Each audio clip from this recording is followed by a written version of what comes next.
दरवर्षी प्रजासत्ताक दिनाला दिल्ली या ठिकाणी जी परेड होत असते त्या परेडमध्ये वेगवेगळ्या राज्याचे चित्ररथ हे सहभागी होत असतात आणि त्यांची एक स्पर्धा आयोजित केली जाते।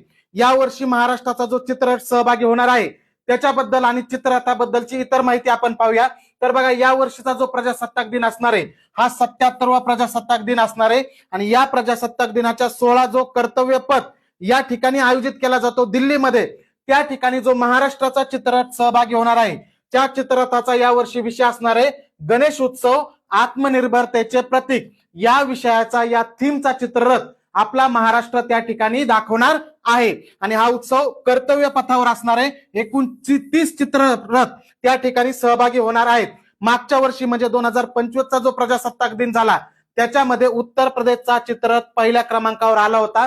त्यांनी महाकुंभ या थीमचा चित्ररथ बनवलेला होता। आता हे जे चित्ररथ जे आहेत हे चित्ररथाची सुरुवात झाली होती 1952 पासून आणि आतापर्यंत सर्वात जास्त वेळा चित्ररथाने प्रथम क्रमांक मिळवलेला आहे।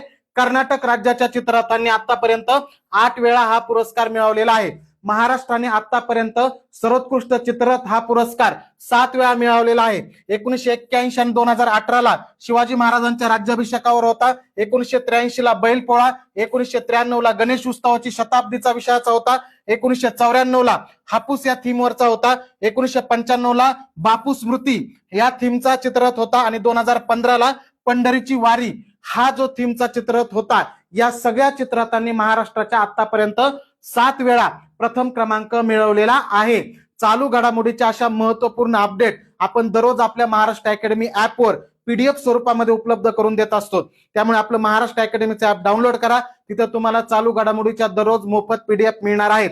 तसंच मागच्या वर्षभराच्या चालू घडामोडीसाठी करंट एक्सप्रेस हे महाराष्ट्र पब्लिकेशनचं पुस्तक आहे, एकदा दुकानामध्ये जाऊन पहा। नक्की तुम्हाला कोणत्याही परीक्षेची तयारी करत असाल तरी 100% करंट एक्सप्रेस हे पुस्तक तुम्हाला फायदेशीर ठरणार आहे।